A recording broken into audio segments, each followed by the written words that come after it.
Hello again, welcome back. Today's video is going to be the first in a series about mini tubbing this 86 Mustang. Today we're going to just go over the parts that I bought to do it with. I kind of piecemealed it together with a few different manufacturers, just depending on what I liked.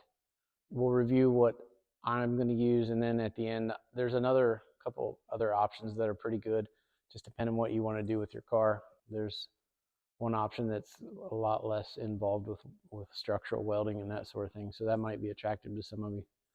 Stick around for the end and we'll go over some of that stuff. As I said, this is going to be a series, so please subscribe and you can follow along with the progress as I cut this thing up and hopefully put it back together. I'm also considering bracing the housing, so if you've got any recommendations on the best kit to use for that, put me something in the comments. I'd be curious to have other people's experience and just kind of what they liked about the different brands. I bought this Wild Rides kit. It's called the V2 kit.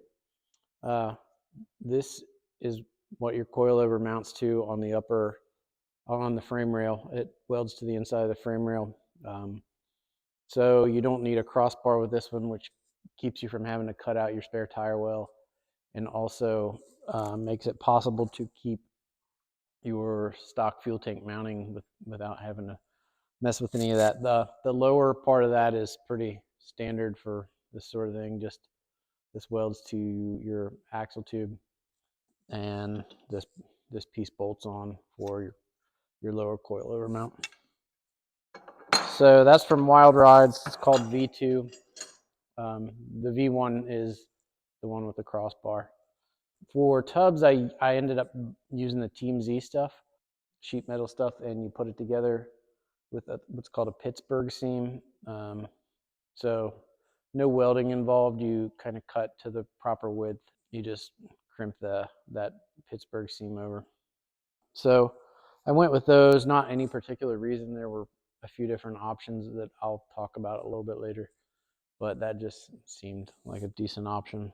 I believe it was the cheapest out of the group. For coilovers and shocks, I went with the Viking 19-way adjustable. So it's double adjustable, so it has compression and rebound settings, and I used a 110 spring with 12-inch 110 spring. So the car already has 9-inch ends on it, and I used these H1138 ends from Strange. The point of these is you can keep your stock drum brakes, so you don't have to upgrade your brakes when you put these on.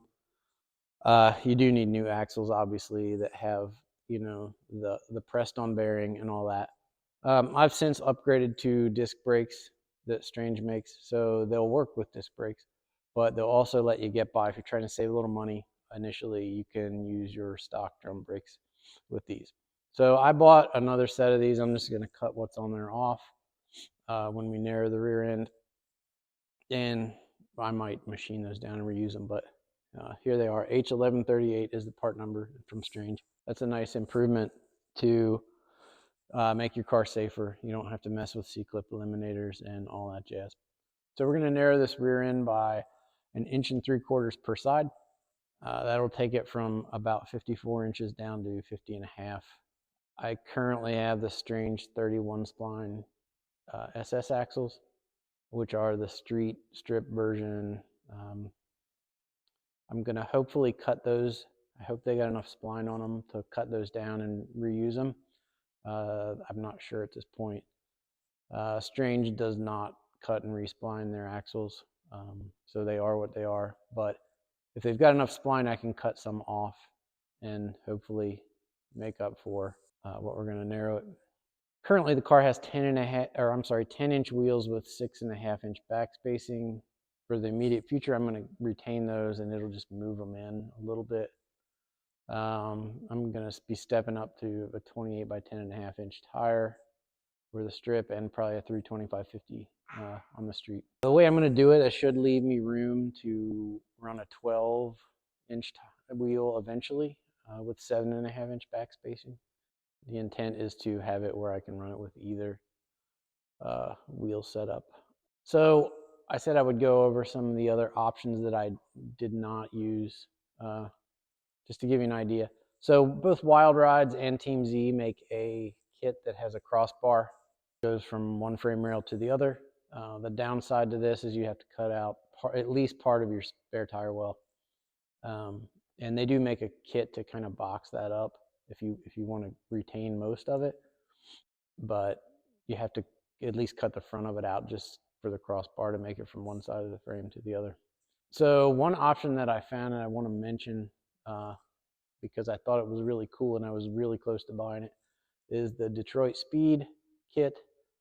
They make some really nice tubs that look like factory tubs. They're just a little wider.